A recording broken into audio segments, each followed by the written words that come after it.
It's mailbag time here on the Raiders Report. Appreciate everyone who always tunes in, and all the questions that you see on today's show are from May 29th, and they're from all of our loyal subscribers. If you want to get a future comment, question, statement on a mailbag, you got to be subbed, you got to have those noties on, and you got to join us when we go live. Let's go to the first question coming in here from Lamont. Appreciate you, dude. Would you rather lose Tucker or Mayer for picks? So if you're telling me I got to pick between Trey Tucker or Michael Mayer, I'd rather the Raiders keep Mayer just to have that other tight end. That way we could use Brock Bowers as an outside receiver, and then you'd have Mayer on the field as a tight end. I like Trey Tucker, and I think he's going to be a good gadget player for this team, but I also think that he's easier to replace with Jack Bech, Tommy Millott, and Dante Thornton Jr. I think that is an easier replacement than trying to replace Michael Mayer with our other tight ends. Let's go to Cameron Sproul. Jacoby in a third for T.J. Watt. So there was a rumor and a report from Jordan Schultz today, May 29th, that just came out. That said that the Pittsburgh Steelers are looking to add another playmaker next to DK Metcalf. I'll be honest with you, 0% chance Pittsburgh would even entertain this type of deal. I think if you want to go get T.J. Watt, probably a first-round pick's got to be involved. But here's the other thing. You have to pay Watt. So if you didn't want to pay Jacoby Myers his extension, Watt, I think, is looking for $40 million a year. I think he's a great player. He's got to be able to stay healthy, but this is a no from Pittsburgh. Let's go to Patrick Roche. What's up, my man? Need to extend Jacoby Myers. I could not agree more. Quite frankly, I can't believe that Colt Miller and Jacoby Myers aren't extended yet. The day that I've been setting in my head, June 10th, that is the start of mandatory minicamp for the Raiders. That would be the day that I'm hoping a deal does ultimately get done. And for Geno Smith, you can see the accuracy is there. You can also just tell that there's a lot of these older players, Jacoby Myers being one of them, really excited to actually have a good quarterback with this team. Let's go to Steven Stottgarten from Deutschland. How many rushing yards do you believe is Geno made? I think, how many rushing yards is Geno going to have this season? That's a tough question to ask. I would say, let me just look up his stats here real quick. The numbers that I always look at for quarterbacks, to be honest, that I don't really consider mobile. The more important stat that I look at is first downs. So last season, Geno Smith had 17 first down rushes. I would hope that Geno's able to pick up at least one first down every single game with his legs. He's been somewhere around 200 is a consistent number. Let's go with 250 rushing yards, and I want somewhere around 17 to 20 first downs picked up with those legs. Sierra, appreciate you, man. I saw Ramsey tweet out 5. Do you think the Raiders have any chance of getting him? So this is probably a few days ago at this point. The Miami Dolphins, the Jalen Ramsey trade rumors, let's be honest, they've been circulating for a very long time, and I'm not really shocked that I'm getting this question just because Jalen Ramsey is a big-name player, but I'll be real. I don't think there's any chance in hell that the Raiders trade for Jalen Ramsey. I know there was some interest before the draft, but with them going out and getting Darian Porter, and you also have to pay Ramsey $20 million plus. I know that his contract is a little bit more flexible on the back end of those final 3 seasons, but we need a nickel corner. We need a free safety. I think the Raiders are a lot more confident also in their ability to build some corners. So for that reason, I'm going to go no. I don't think there's any chance that the Raiders are going to trade for Jalen Ramsey. But let's go with this question because I do think it's a good question to ask. This is a mailbag after all. And I want your best guess. Where does Jalen Ramsey play football in 2025? I'm going to give my prediction after this YouTube ad break. Right now, some of the rumors that are circulating, the Atlanta Falcons are a team to keep in mind. But I wouldn't be shocked if he went back to the Los Angeles Rams. It sounds like there is a lot of interest both from Ramsey and Sean McVay's side. So right now, I'm going to go with the Rams are going to be the team that get Jalen Ramsey. Let's go to 805 Raider Paul. Genty is going to amaze us, but Bech and Thornton are going to dominate this season. I don't know if dominate is exactly the right word, and I only say that because, yes, there's going to be some high expectations in there, but like Bech and Thornton, if they can both be around 400 to 500 receiving yards, that's great. Genty does definitely need to amaze us. There's no doubt about it. Sean Irish, who do you think is the most likely player we either sign or trade for?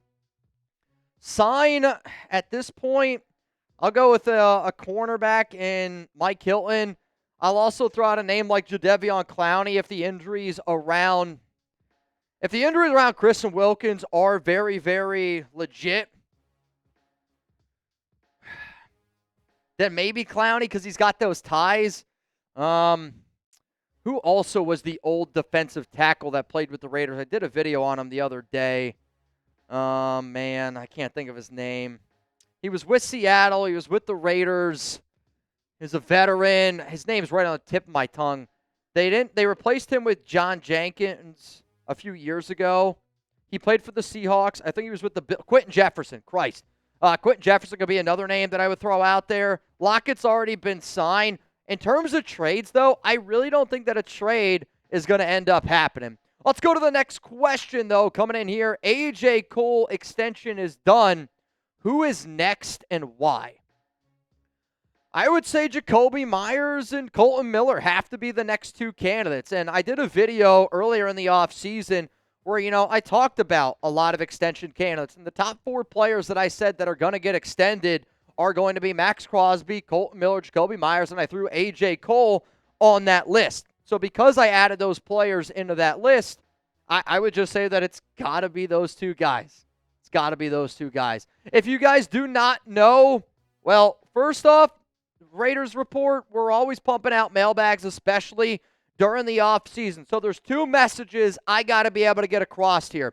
If you're looking for mailbags all offseason long, if you're looking for an interactive Raiders YouTube channel, then I want you to hit that subscribe button. The other thing that I need y'all to know, Greek yogurt does make me fart. Let's go to the next question coming up here on today's mailbag. Real Cowboy 307. What would it take to get Olave? Right now, based on the reports, I would say the New Orleans Saints are looking for a second, third-round pick. But I did do a video a little bit earlier on this offseason, or earlier on this week, about why I don't think that the Raiders would be interested in going out and getting Olave. And I think a lot of it has to do with some of the injuries, right, around some of the concussions that he's had. I want you to go check it out. Check out that video. But personally, I don't think that Olave is at all an option for the Raiders. Let's go to Night Devil, a.k.a. Fabian Moreno, the MVP this month. Thornton and Genty, 18 touchdowns combined. Who is the dark horse of the offense?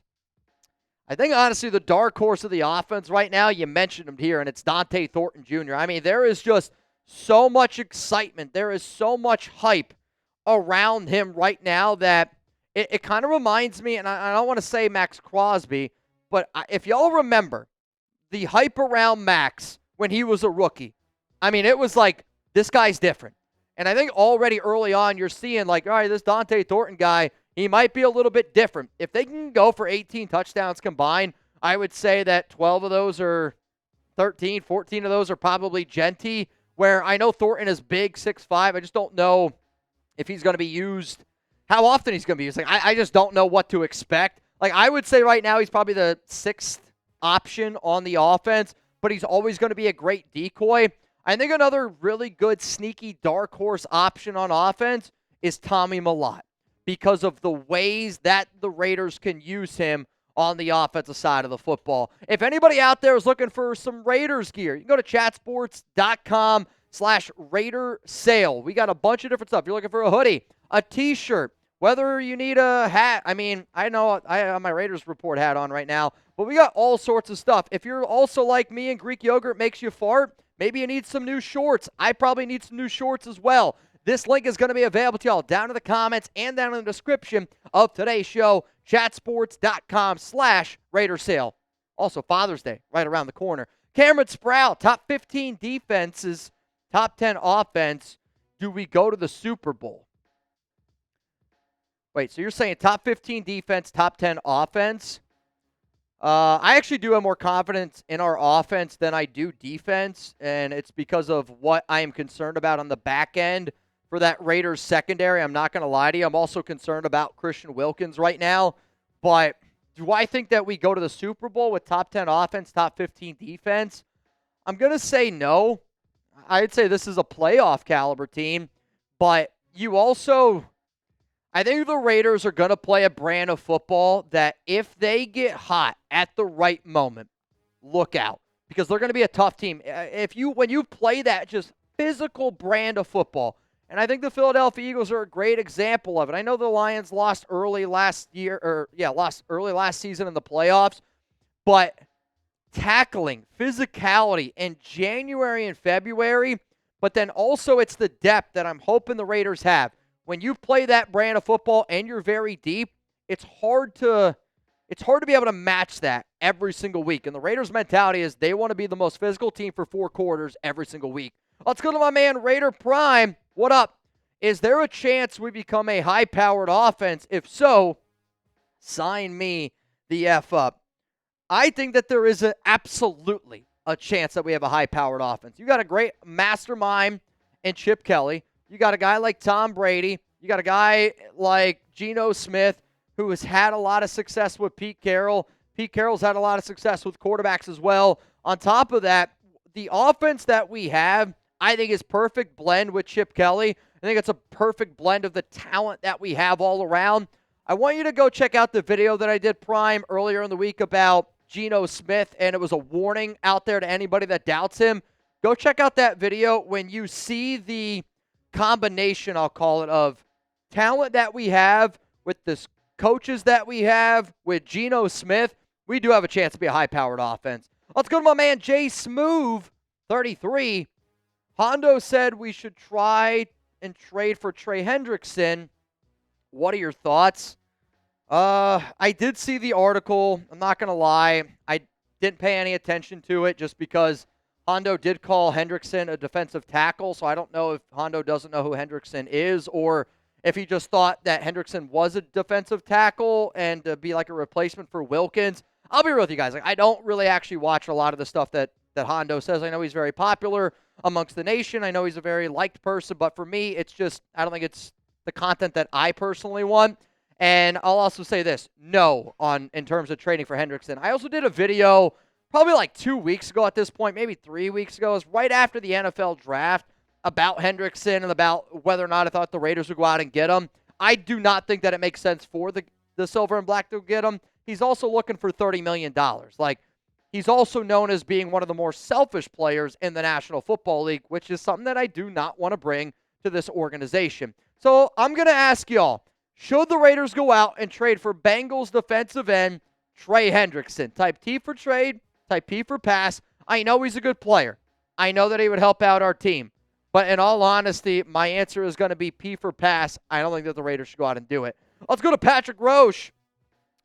Where do you think our running back room ranks in the NFL now? I'd like to say top 10. And that might be a hard thing to say just because of how bad we were last season. But my question to you, Patrick, and my question to everybody that's watching this live show right now, is Ashton Jeanty a top 10 running back in the NFL? I would say without a doubt he's a top 10 running back in the NFL. My next question would be, do you think that he's a top 5 running back in the NFL? If your answer to that is yes, then we have a top 10 back room. I know that there's a lot of unknown commodities in there. Well, Raheem Mostert also had 21 touchdowns in 2023. Yeah, Zamir, Laube, there's not a lot there that probably gets you excited. But when you got a back like Jeanty, I would say that we have a top 10 running back room because of Ashton Jeanty and Ashton Jeanty alone.